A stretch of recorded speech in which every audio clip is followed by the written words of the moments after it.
YouTube has taken over TV. Nielsen in May 2026 had YouTube at almost 14% of all television watch time in America. That's more than Netflix, it's more than Disney. This isn't a video website anymore. It's the biggest television network in the world. So this changes what we are all doing here. That little phrase, I'm a YouTuber, is about to mean something completely different than what it did 5 years ago. Which brings me to why I'm making this video today. On the 1st of February 2027, we're in August now, so in 6 months' time, YouTube doubles what it takes to join the partner program. From 4,000 watch hours or 10 million short views to 8,000 watch hours or 20 million short views. The subscriber count, it's still 1,000 subscribers, which tells us that subscribers don't matter in the way that they used to. It's about getting those watch time hours. If you're already in the YouTube Partner Program, when this date, 1 February 2027, and 6 months' time hits, you are grandfathered into the new YouTube Partner Program. If you are not in the YouTube Partner Program when this date hits, the new requirement is now that double, 8,000 watch hours or 20 million short views and 1,000 subscribers. This is a ticking opportunity. We have 6 months to go all in so that you can get into the YouTube Partner Program on the current requirements, which is half of what it's going to take 6 months from now. So for those people who need a deadline to get things done, this is the deadline. The date is there, the 1st of February, 2027. Here's my game plan for getting into the YouTube Partner Program. If you're a struggling YouTuber like me, take it, use it, and let me know how it goes.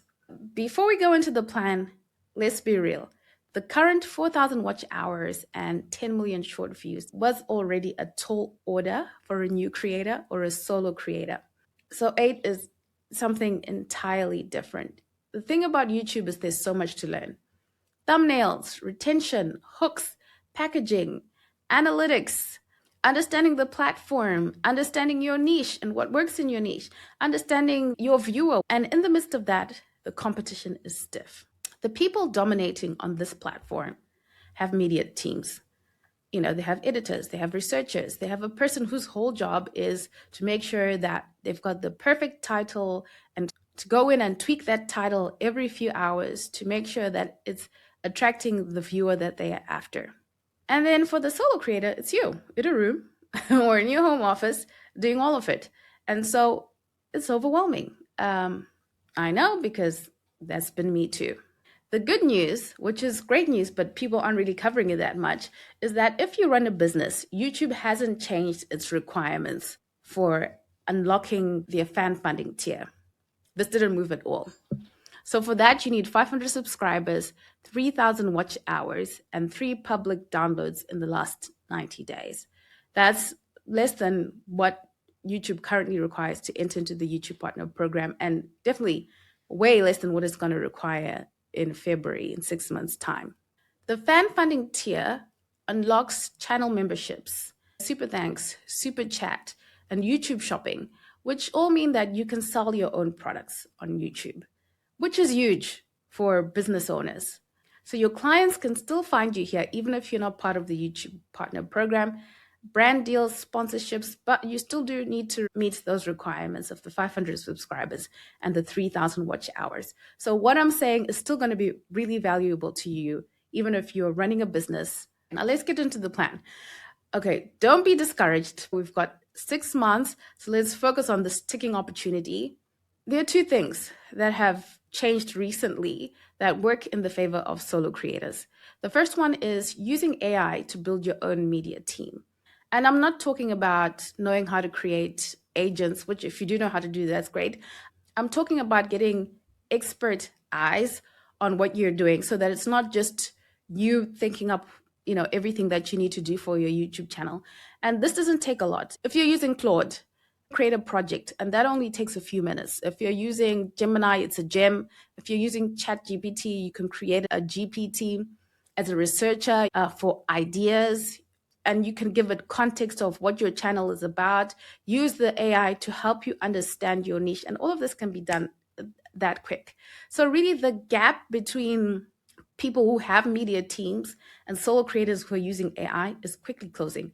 And AI is only going to get better. So it's more about being in the game and knowing how to use AI and continuing to use it to improve what you do, so that you're not ending up cutting corners because everything takes too long and ending up with a shoddy product. Use the AI to enhance the quality of your output. You know, that 1% better. Now I think you can get 50% better per video just by using AI. Less time, less effort, greater impact for solo creators.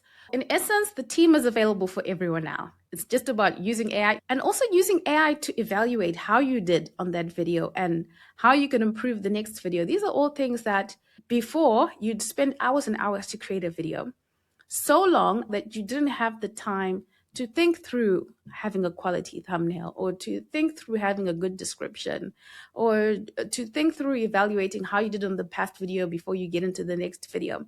But you can all do that now at a fraction of the time and have a greater result. So this is huge. Yes, what YouTube is requiring has gone up, but also the ability of what we can do now with AI has also enhanced a lot. The second opportunity is that production value now signals AI content.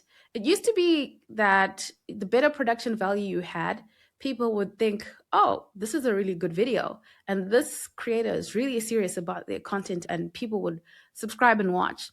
But now people are a little bit skeptical if everything is over polished and perfect and there's seamless graphics. Was this made by a human, or is this AI content? And that's not to say that AI content doesn't work.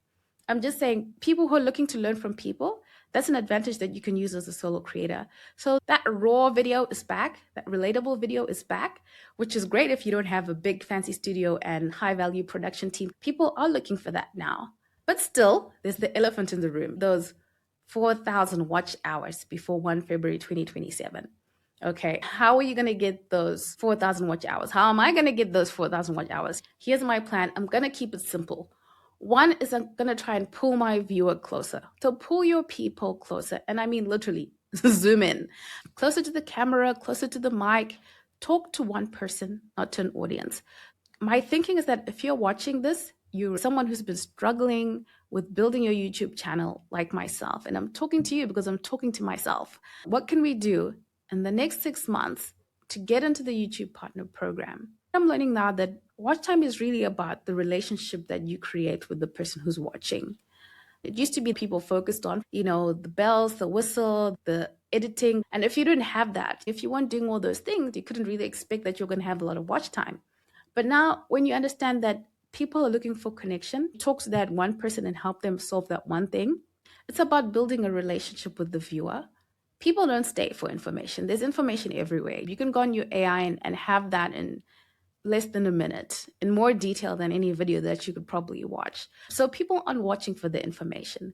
They're watching for that connection with another person. They're staying really because of you, not so much because of what you're delivering. A shift that I had to make was not to think about YouTube as presenting, which is still hard for me, and to start talking to somebody, talking to one person, that audience of one. The second thing, if you have an education channel like mine, where I'm educating founders on how to build their businesses strategically, shift all the way from education to edutainment.